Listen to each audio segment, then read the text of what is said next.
الحمد لله وحده والصلاة والسلام على من لا نبي بعده أما بعد فأعوذ بالله من الشيطان الرجيم بسم الله الرحمن الرحيم ولا تهنوا ولا تحزنوا وأنتم الأعلون إن كنتم مؤمنين صدق الله العظيم۔ جب گلستہ کو خو کی ضرورت پڑی تو سب سے پہلے گردن ہماری کٹی۔ جب گلستہ کو خو کی ضرورت پڑی تو سب سے پہلے گردن ہماری کٹی۔ اب کہتے ہیں ہم سے یہ اہل چمن، یہ چمن ہمارا ہے تمہارا نہیں۔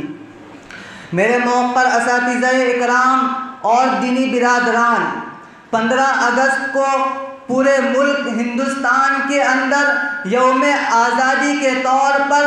ہم جشن خوشی و مسرت کے ساتھ خوشی و مسرتوں کا اظہار پوری تابناکی اور گرم جوشی کے ساتھ کرتے ہیں، اور ہمارے مجاہدین آزادی کے کارناموں پر مشتمل تاریخ کو مطمع نظر لایا جاتا ہے۔ لیکن میرے عزیز ساتھیوں، ہمیشہ کی طرح تاریخ آزادی اپنی تمام تر جلوہ سامانیوں کے ساتھ آتی ہے اور گزر جاتی ہے، مگر کیا کبھی ہم نے اس بات کو جاننے کی کوشش کی کہ اس تاریخ کا کیا مقام ہے؟ علماء، مسلمانوں اور برادران وطن نے کتنی قربانیاں پیش کی، خاص کر علماء حقہ نے کیسی کیسی قربانیاں دی۔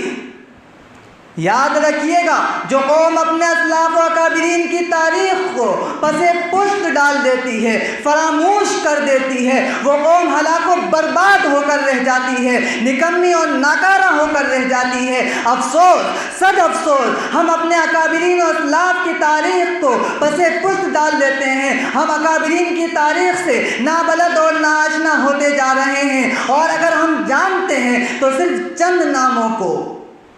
کیا تاریخ نے اتنے ہی علماء کے نام محفوظ و قلم بند کیے ہیں؟ نہیں، بلکہ تاریخ نے صفحات کو ہزاروں علماء کی اسما سے رنگین کیا ہے ان کے سامنے۔ لیکن ہمارے بچوں کے سامنے فریڈم فائٹرز کے طور پر حیدر علی، ٹیپو سلطان، علامہ فضل حق خیر آبادی، مولانا کفایت علی کافی وغیرہ کا نام لیا جاتا ہے تو وہ حیرت و تعجب سے ایسے منہ تکتے ہیں جیسے کسی محیر العقول شیخ کا نام لیا جا رہا ہے۔ یہ کفِ افسوس مننے کا مقام ہے۔ لہذا ہم کو معلوم ہونا چاہیے کہ اس آزادی کے خاطر مولانا حفظ الرحمن سیوہاروی نے قربانی پیش کی، اس آزادی کے خاطر مولانا رحمت اللہ کرانوی نے قربانی پیش کی، اس آزادی کے خاطر مولانا شوکت علی جوہری نے قربانی پیش کی، اس آزادی کے خاطر مولانا احمد علی جوہری نے قربانی پیش کی، اس آزادی کے خاطر مولانا قاسم نانوتوی نے قربانی پیش کی، اس آزادی کے خاطر علامہ صدر الدین آزردہ دہلوی نے قربانی پیش کی، اس آزادی کے خاطر علامہ فضل حق خیر آبادی نے قربانی پیش کی، اس آزادی کے خاطر علامہ فیض احمد نے قربانی پیش کی، اس آزادی کے خاطر مولانا ڈاکٹر وزیر علی اکبر آبادی نے قربانی پیش کی، اس آزادی کے خاطر مولانا وحد الدین مراد آبادی نے قربانی پیش کی۔ ہاں، اس آزادی کے خاطر شاہ اسماعیل شہید نے قربانی پیش کی، شاہ اسماعیل شہید نے قربانی پیش کی، مولانا حسین احمد مدنی نے قربانی پیش کی، مولانا حسین احمد مدنی نے قربانی پیش کی، مولانا جعفر تھانیسری نے قربانی پیش کی، مولانا عبید اللہ سندھی نے قربانی پیش کی، اور نہ جانے کتنے علماء نے اس آزادی کی خاطر قربانی پیش کی۔ نیز سر فہرست مجاہدین آزادی میں جس کا نام لیا جاتا ہے، ہم اس کو محمود حسن دیوبندی کے نام سے جانتے ہیں، جن کے دل کے اندر آزادی کی ایک عجیب سی آگ دبی ہوئی تھی۔ مسٹر مسٹن جو صوبہ جات متحدہ کا گورنر تھا، وہ کہا کرتا تھا کہ اگر شیخ الہند کو جلا کر راکھ بھی کر دیا جائے تو ان کی راکھ سے انگریز کی دشمنی کی بو آئے گی۔ یہ بات آیا ہے دنیا پر، ہم پھول بھی ہیں، تلوار بھی ہیں، یا بز میں جہاں مہکائیں گے یا خون میں نہا کر دم لیں گے۔ سوچا ہے کفیل اب کچھ بھی ہو ہر حال میں اپنا حق لیں گے، عزت سے جی تو جی لیں گے ورنہ جام شہادت پی لیں گے۔ میرے عزیز دوستو، میں آپ کو یہ بھی بتاتا چلوں کہ شاہ عبدالعزیز محدث دہلوی رحمہ اللہ نے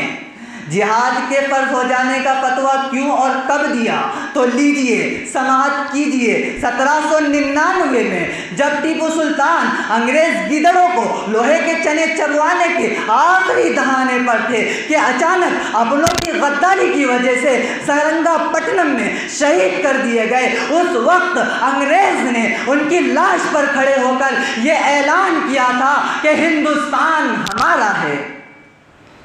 یقیناً ٹیپو سلطان نے اپنے جملے پر عملی جامہ پہنا کر انگریز کے دانت کھٹے کر دیے کہ گیدڑ کی 100 سال کی زندگی سے شیر کی ایک دن کی زندگی بہتر ہے، کہ جب تک ٹیپو سلطان سرزمین ہند پر حیات رہے اس وقت تک انگریز گیدڑ کی یہ ہمت و جرأت نہ ہو سکی کہ وہ یہ کہے کہ ہندوستان ہمارا ہے۔ ٹیپو سلطان کی شہادت کے بعد 3 سال تک بڑے بڑے نوابوں کو دبانے کی کوشش کی گئی۔ 1803 کے اندر انگریز نے یہ اعلان کیا، ایسٹ انڈیا کمپنی نے یہ اعلان کیا کہ خلق خدا کی ہے، جنتا اللہ کی ہے، لیکن حکم اس ایسٹ انڈیا کمپنی کا چلے گا۔ یہ حکم سننا تھا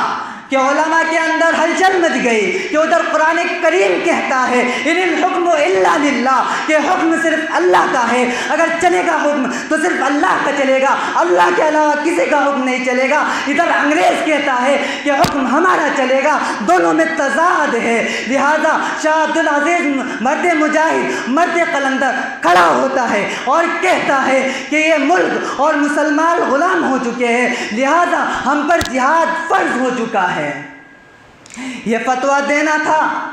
کہ ظلم و ستم کے پہاڑ توڑے جانے لگے، مصائب و آلام کے پہاڑ توڑے جانے لگے، لیکن وہ مرد قلندر تھا، مرد مجاہد تھا، اس کو اس بات کا اچھے طریقے سے اندازہ تھا، وہ دور رس اور دور بین بھی تھا، اس کو معلوم تھا کہ میں یہ فتویٰ دوں گا انگریز کی طرف سے پوری طریقے سے ظلم و جور ہوگا، لہٰذا مجھے مستقبل کے لیے تیاری کرنی ہوگی۔ تو ان کا کمال یہ تھا کہ انہوں نے اپنے 2 ایسے شاگردان رشید کو تیار کیا جو ان کی مہم کو آگے بڑھائے۔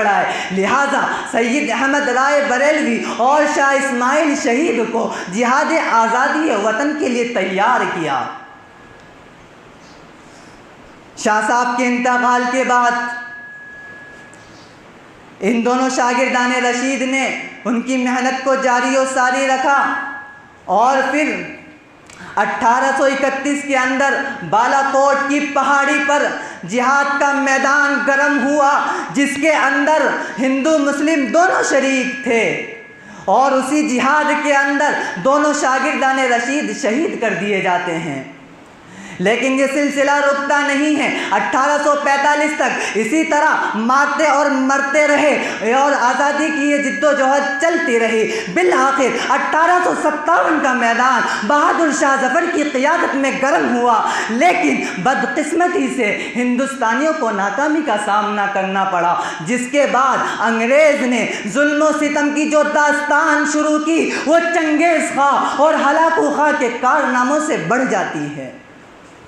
میرے عزیز دوستو، آپ کو یہ بات معلوم ہونا چاہیے، آپ کو اس کے بارے میں سوچنا چاہیے اور ذرا غور کرنا چاہیے کہ یہ ملک ایسے ہی آزاد نہیں ہو گیا، بلکہ اس آزادی وطن کے پیچھے تقریباً 22,000 علماء اور 5 لاکھ مسلمانوں کو صرف پھانسی کے پھندے پر لٹکایا گیا، اور نہ جانے کتنے علماء اور مسلمانوں کو گولیوں سے چھننی کیا گیا، اور گولیوں سوروں کی کھالوں میں بند کر کے ان پر گولیاں چلائی گئی، اور کتنوں کے توپوں پر رکھ کر پرخچے اڑائے گئے۔ خلاصہ یہ ہے کہ سینکڑوں مسلمانوں نے آزادی وطن کے گیسوئے برہم کو اپنے خون جگر سے سنوارا ہے۔ اتنے سارے مسلمانوں نے آزادی اس ملک کو سنوارا ہے، اس مختلف خوشبودار پھولوں پر مشتمل ایک خوشنما اور پررونق باغ تیار کیا ہے۔ لیکن میرے عزیز ساتھیوں، آج مجھے کہنے دیجئے کیا علماء اسلام اور تاریخ نویسوں کے ساتھ جتنا ظلم و جور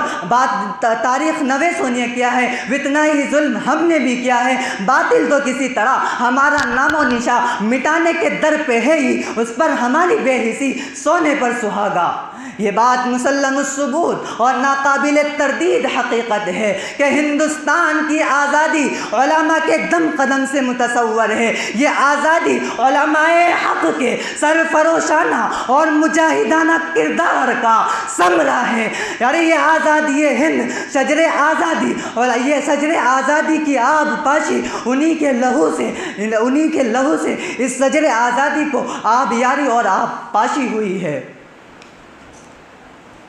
اور میرے عزیز ساتھیوں، اگر تحریک ریشمی رومال کو بیان کرنے جائیں، تحریک شیخ الہند کو بیان کرنے جائیں تو وقت کم پڑ جائے گا، چونکہ قلت وقت دامنگیر ہے، تو قلت وقت کے دامنگیر ہونے کی وجہ سے میں اپنی بات کو انہی الفاظ پر ختم کرتا ہوں، ورنہ ہمارے علماء عظام کی، ہمارے اکابرین و اسلاف کی ایک لمبی فہرست ہے، ایک لمبی تاریخ ہے، لیکن اس کو اس قلیل وقت کے اندر بیان نہیں کیا جا سکتا۔ یہ بات باطل سے دبنے والے نہیں اے آسماں ہم، باطل سے دبنے والے نہیں اے آسماں ہم، 100 بار کر چکا ہے تو امتحان ہمارا۔ ابھی تک پاؤں سے چمٹی ہے زنجیر غلامی کی، ابھی تک پاؤں سے چمٹی ہے زنجیر غلامی کی، آزادی کا دن آ جاتا ہے آزادی نہیں آتی۔ وآخر دعوانا ان الحمد للہ رب العالمین۔